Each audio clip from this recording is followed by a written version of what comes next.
আসসালামাইকুম আমার অসংখ্য ভাই ও বোনেরা, আশা করি সবাই ভালো আছেন, সুস্থ আছেন। আপনাকে দোয়ায় আমি অনেক ভালো আছি, সুস্থ আছি। তো প্রিয়, আজকে যে মন্ত্রটা দিতেছি, মিলন করার উত্তেজিত মন্ত্র। মিলন করার উত্তেজিত মন্ত্র খুব পাওয়ারফুল মন্ত্র, খুব শক্তিশালী মন্ত্র। আজকে যে মন্ত্রটা দিতেছি, যদি কোনো ব্যক্তির সাথে আপনি মিলামিশা মিলন করতে চান, কীভাবে আপনি মিলনটা করবেন, সে ব্যক্তি আপনার জন্য কেমনভাবে পাগল হবে, সেই কাজের নিয়মকানুনগুলো আমি আপনাদেরকে বলতেছি। ওই নিয়মকানুন অনুযায়ী আপনারা সুন্দরভাবে সঠিকভাবে কাজটা করবেন। স্ক্রিনে দিয়ে লক্ষ্য করুন যে মন্ত্রটা দেখতেছেন, এই মন্ত্রটা আপনি 33 বার পাঠ করবেন। 33 বার কীভাবে পাঠ করবেন?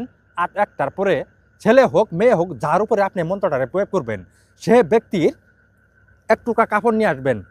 এক টুকরা কাপড় এক কানি কাটবেন, উন্না হোক, শাড়ি হোক, ছায়া হোক, ব্লাউজ হোক, যেটাই হোক না কেন, তার যে কোনো ব্যক্তির একটা কাপড়ের টুকরা নিয়ে এসে তার নামটা আরবিতে এই কাপড়ের মধ্যে লিখবেন। লেখার পরে এই মন্ত্রটা আপনি 33 বার পাঠ করবেন। পাঠ করে হেঁটে এই যে কাপড়টাতে তার নামটা যে আরবিতে লিখলেন, এই কাপড়টা সর্ষের তেলের ধারায় আগুনও জ্বালিয়ে দিবেন। একবারে চুম্বকের মতো 2 ঘন্টার ভিতরে, আমি তান্ত্রিক চান সদাগর খুদার কসম করে বলতেছি, 2 ঘন্টার ভিতরে চুম্বকের মতো আপনার কাছে আসবো মিলন করার জন্য। কিন্তু কাজগুলা সুন্দরভাবে সঠিকভাবে করবেন, এটাই আপনাদের কাছে অনুরোধ।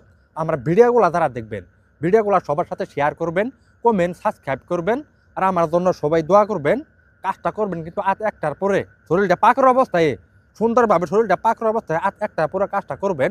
যে মেয়ে, ছেলে হোক মেয়ে হোক, যেই হোক না কেন, যেই পান্ডে থাকুক, 2 ঘন্টা সময়ের মধ্যে চুম্বকের মতো আপনার কাছে আসতে বাধ্য। আমি চ্যালেঞ্জ দিয়ে বলতেছি, খুদার কসম করে বলতেছি। কিন্তু কাজগুলা সঠিকভাবে সুন্দরভাবে করবেন, এটাই আপনাদের কাছে অনুরোধ। সকলকে ধন্যবাদ। আসসালামু আলাইকুম।